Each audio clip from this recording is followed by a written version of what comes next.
नमो बुद्धाय. आज आपण पाहणार आहोत भाग 4, अधम्म म्हणजे काय. दैवी चमत्कृतीवर विश्वास ठेवणे म्हणजे अधम्म. जेव्हा जेव्हा एखादी घटना घडते तेव्हा ती कशी घडली, त्याचे कारण काय आहे हे जाणण्याची मनुष्य मात्राला आवश्यकता वाटते. कधी कधी कारण व कार्य ही एकमेकांच्या इतकी जवळजवळ असतात की कार्याच्या कारणाचा पत्ता लागणे अवघड नसते. परंतु कधी कधी कार्य परिणाम हे कारणापासून इतके दूर असते की तेथे कार्यकारणाचा शोध लागत नाही. ढोबळ दृष्टीने पाहता असे वाटते की या परिणामाला कारणच नव्हते.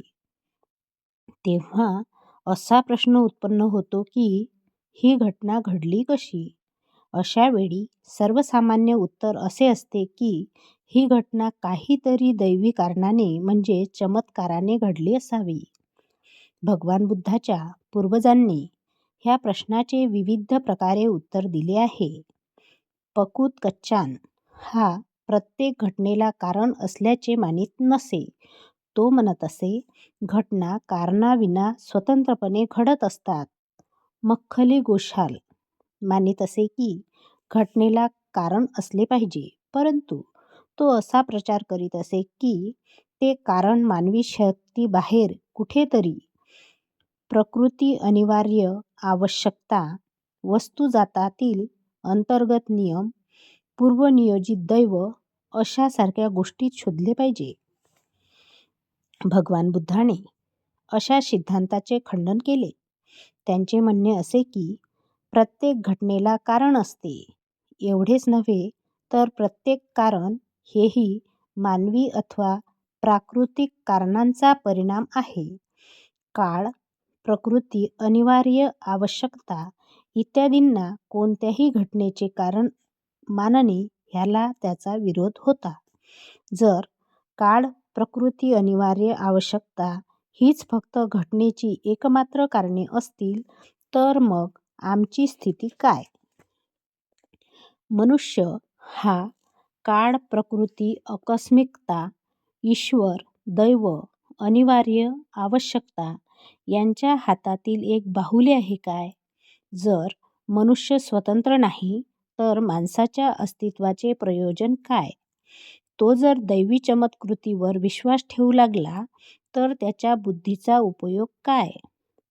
जर मनुष्य स्वतंत्र असेल तर प्रत्येक घटनेला मानवी प्राकृतिक कारण असले पाहिजे. कोणत्याही घटनेचा दैवी चमत्कृतीत उगम असणे शक्य नाही. कदाचित हे संभवनीय आहे की घटनेचे वास्तविक कारण सापडत नसेल, परंतु जर तो बुद्धिमान असेल तर कधीतरी एके दिवशी ते त्याला सापडल्याशिवाय राहणार नाही. दैवी चमत्कृतीवादाचे खंडन करण्यात भगवान बुद्धाचे 3 हेतू होते. त्यांचा पहिला हेतू माणसाला बुद्धिवादी बनवणे.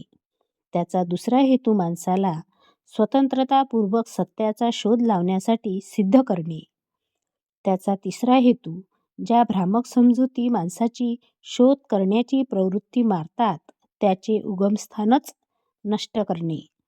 यालाच बुद्ध धम्माचा कम्म सिद्धांत अथवा हेतुवाद म्हणतात. हा हेतुवाद बुद्ध धम्माचा मुख्य सिद्धांत आहे. तो बुद्धिवाद शिकवितो आणि बुद्ध धम्म बुद्धिवादापेक्षा वेगळा नाही. याच कारणास्तव दैवी चमत्कृतीची पूजा अधम मानली जाते.